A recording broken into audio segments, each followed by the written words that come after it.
Hi, Rob from FeiyuTech here, and today I am reviewing the SJCam SJ5000x Elite Edition. I gave this camera a 3.5 out of 5 rating, noting its smooth video with bright color and excellent detail. However, this camera still has a few kinks that need to be worked out. The SJCam has bright, colorful video with excellent detail. Its metering favors the foreground subjects, which often results in the sky blowing out even in WDR mode.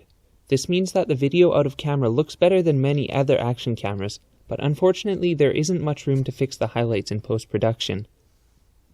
This camera's most usable resolution is 1080p 60, which results in fantastic, smooth and sharp videos with lots of detail. I would recommend sticking to this resolution unless you need the 2K. The 4K makes absolutely no difference and should probably just be avoided. At night, this camera loses sharpness. Videos become blurred, smudged, and then just disappear into darkness.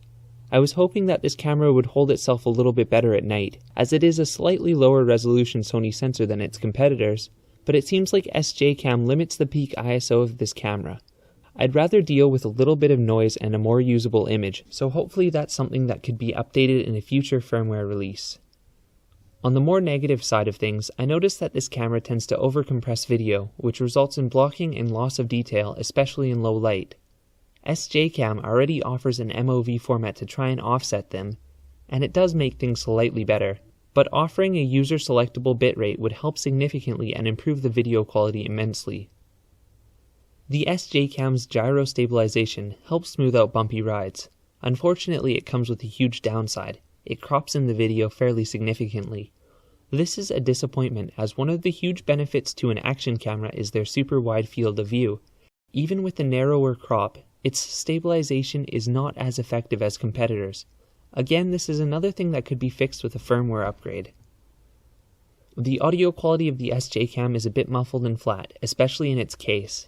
It's not the worst I've ever encountered, but it's not that great either. The SJCam takes pretty good still images. They are bright and colorful with good exposure and white balance, but when you look close at the image, they are smudgy and detail is blurred. It's like even in daylight the camera is trying to apply heavy noise reduction. The images are fine when viewed on their own, but they don't hold up compared to competitors. You will be happier with the SJ camera if you are primarily using it for video. Here's one thing that the SJCam did get right, that 2-inch screen. That screen is bright, sharp, and smooth to the back of the device. It's fantastic.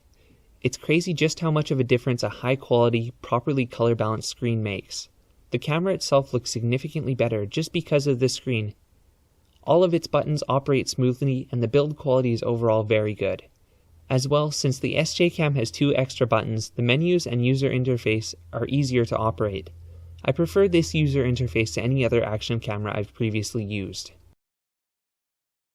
Overall, the SJCam has some issues that need to be worked out, but is still a pretty good camera.